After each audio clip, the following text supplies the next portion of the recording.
back. This is Boomer Life on CL 650. Need money. Talking about money, money, money. We need some money. We need the moolah, y'all. Well, there's Chuck Brown, and he's got it right, of course. We need money. All you can provide. Thank you very much. It's Boomer Life on CIL 650. I'm Sterling Fox. Brett Luckin is with us. Mr. Luckin is a trustee with Abakhan and Associates. They are trustees in bankruptcy, and they are proposal administrators. And it's the consumer proposal we've been talking about, which comes as a surprise to many indebted people. You get into that cycle of debt and harassment that goes with it. You stop answering your telephone. You stop reading your mail. You stop going out. You stop having fun. Life becomes pretty stressed out. And you become isolated because this is only happening to you. You're the only person in the world that this is happening to, until push comes to shove, and you finally sit down with a professional, a trustee like Brett Luckin. And you say to him with tears in your eyes, well, I'm here to go bankrupt. I guess that's what I got to do. And Brett will get to say, with great delight, well, perhaps not. Yes, perhaps and not. then you have some questions. You do an assessment, an interview. This is all free. Yes.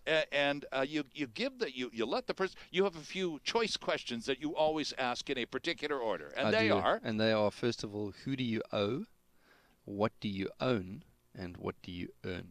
Those three questions can very often, inside 15 minutes, define for me whether or not you actually need to do anything at all, and whether there may be other solutions available to you. And there have been. I have people phone me up who it just never occurred to them. There was, just the other day, there was a gentleman who had sufficient equity in his house. And in my opinion, he should have been going to the bank, and he had a good job, so it wasn't as if he was going to struggle with it. Right. And he should have been doing something like a consolidation loan of some sort, or using maybe his secured line of credit to kill his other debt. But it just, for some bizarre reason, it never occurred to him that he could do that. So there was no bankruptcy, no consumer proposal, no. just a sage bit of advice from a pro. That's right. Guy turns his life around, and he's Bob's your uncle. There's another chap just the other day. He owes Canada Revenue Agency, according to the latest assessment, $240,000. But I have a suspicion that's a notional assessment. It's not accurate. It's an estimate. It's an estimate. Okay. And it's not accurate. And so all I did is I referred him to a really good tax attorney who understands the rules, understands the law. And I have a feeling that there's a strong possibility he'll never phone me again, because he doesn't need to, because I have a feeling he'll be able to dispute and potentially even be successful in disputing that debt. Right. So again, no business for me whatsoever. But a lot of people do. I mean, again, because it's the absence of information, which is why it's such a delight to have you come visit us every month or so to give us a little bit of schooling on financial literacy. And one of the things that people assume, after being beaten up by the debt collectors and the loud, obnoxious people out in that part of society, they figure, okay, I've got to go bankrupt. I'm probably going to lose my house. I'm probably going to lose my car because I have a mortgage and I have a car loan. So those are debts, and I'm hooped. Yeah. So, okay, where do I sign, Mr. Luckin? In fact, you know what? That's a complete myth we need to dispel immediately, and that is that your bankruptcy trustee walks to the front door and takes away your house, your car, and everything you own. It's just not true at all. Which is why I think a lot of people are loath to sit down with a professional like yourself, because they figure that's what's got to happen. It's the worst case scenario. It's what I've been led to believe will automatically happen. Yes. And again, you get to say, maybe not. Yeah, and in fact, vast majority of the time, even if you do have to file a bankruptcy, I, generally speaking, have very little or no interest whatsoever in your house or your cars and many of your other assets. I can't sell your T-shirts, so I'm not interested in them. Right. If, on the other hand, you have a lot of toys. That's right. I've got a sea-doo and a fishing boat and a little cottage up country. I may have interest in those assets. Right.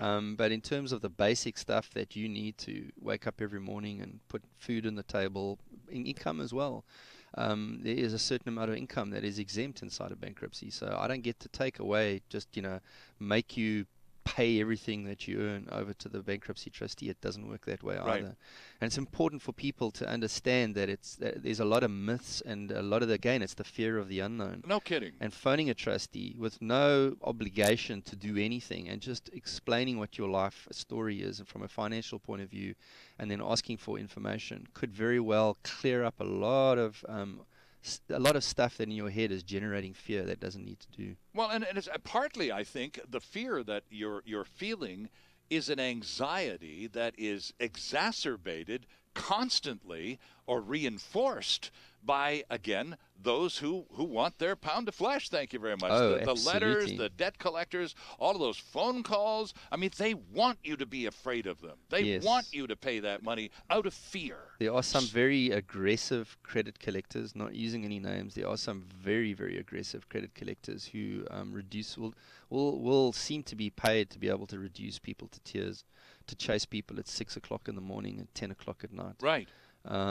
And you just have to, and they'll make the most bizarre threats that when people phone me and say, this is what I was told, right, I'll go, no, I don't understand how anyone could have told you that. And that's why phoning someone like us who's impartial is really important. Tell us how a consumer proposal works. You've determined, I've come to you in just a state of complete disarray, absolutely convinced I'm going to lose everything. So I'm here to sign that paper, and I give you everything, and at least I get to walk away with some dignity. Right. And you get to say, well, no, actually, you're going to do a little better than that. You qualify, based on the 3 questions I've just put through, you qualify for a consumer proposal. So how does it work? What do you do in a consumer proposal? In essence, what you're doing with a consumer proposal is, A, obviously you're avoiding bankruptcy. Right, right. B, your trustee works out what your creditors would get from you in a bankruptcy based on a bunch of rules.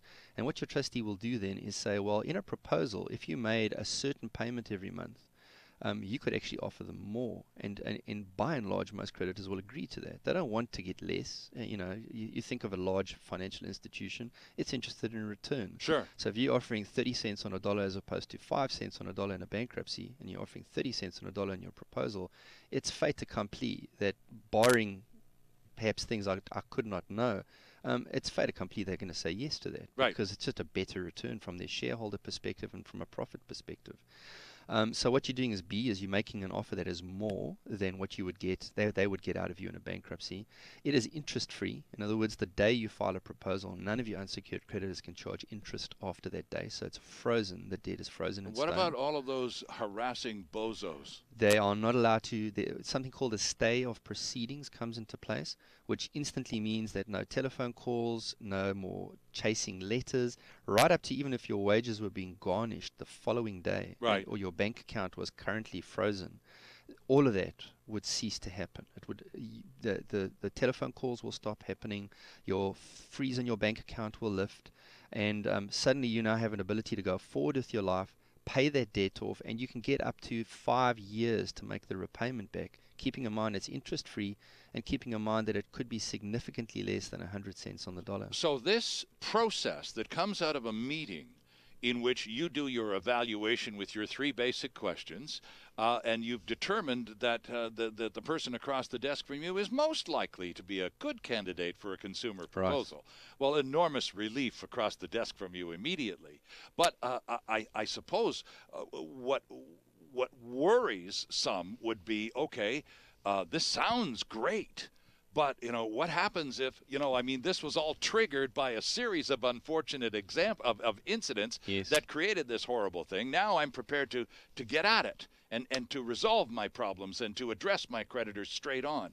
But given my bad luck in the past, what happens if I can't make these payments a year and a half from now? Well, let me answer that in 2 ways. One is, be clear that the kind of payment you're likely to make in a consumer proposal will be significantly less than what you're probably paying right now in terms of. Okay.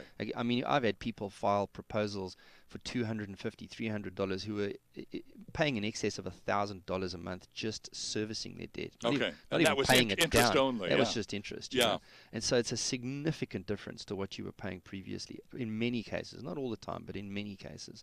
And moreover, even if you were to, for some reason, be unable to continue your payments, There is a 3-month window that the Act gives you, the Bankruptcy and Insolvency Act, that gives you an opportunity to find a way to solve the problem. Okay. And even if you were to default at that point in your proposal, if your trustee believes that you are honest, reliable, and this is not your method of undermining the system, but a genuine problem, there are ways where your trustee can bring your proposal back to life for you if he believes it's something that's legitimate.